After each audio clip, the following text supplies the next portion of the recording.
All right, welcome, Swell Academy. We're talking about infinite and no solution equations. This is like a SAT favorite right here. This is entrance exam, get you right at the start. Oh, what was infinite no solution again? Yeah, I can't remember, but here's a little crash course.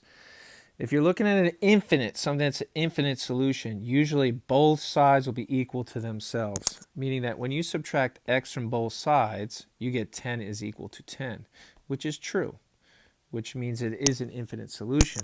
Whereas if you subtract x from both sides here, on the second equation, subtract x, negative 9 is equal to 8. That is false. That is a no solution. So basically what they're telling you is I could put in any number for x here, and it would be a balanced equal equation, and I cannot put any. Now remember, if I put in a 2 for x, I have to put it a 2 here because it's the same variable, so it should be the same number.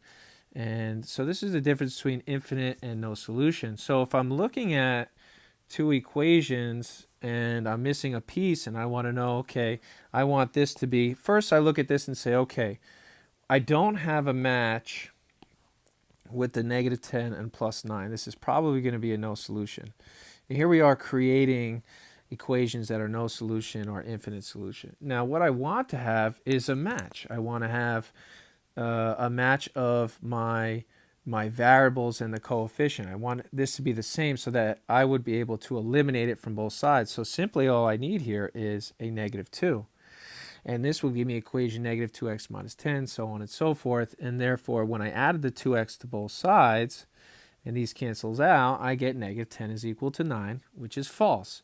So if here we're saying, okay, since I'm looking at this, I'm saying since my variable and coefficient are the same, then and if I think we could create a no solution or an infinite solution from this, but in this case, let's look at it if they want an infinite.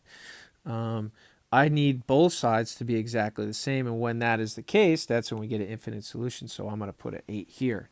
Let's just look at a few more examples. Let's say they're asking here for a no solution. Well, I just know, or actually this here would be, since I see that the constant is the same, this would probably be a question of where it would be infinite. So here I would say 4x and 4x.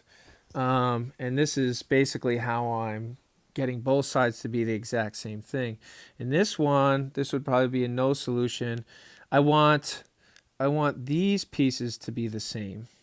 So they eliminate, and I create a no solution equation. Again, simple. We're just kind of matching things up here. These I like because there's a couple added steps to this. So think on this side you have a negative 2x, and on this side you also want a negative 2x, and you have an x plus something you don't know at this point, but you want a negative 2x. 1x plus what number? So basically you want a negative 2. So 1 plus what number gives me a negative 2? Well, that's negative 3. And if I put a negative 3 here and combine those like terms, I end up with a, you guessed it, infinite solution. Here, what I would do is, if I give an equation like this, get your 5x plus 3, combine those like terms, and then again you want to match with your coefficient. We're trying to match up our coefficients here, and then we'll put a 5 here as our answer, and this would be a no solution here. A little quote I picked, you guys: you are more powerful than you think you are, act accordingly. Gentleman by Seth Godin shared that with us. He's a best-selling author, and I think that's a good thing to think of.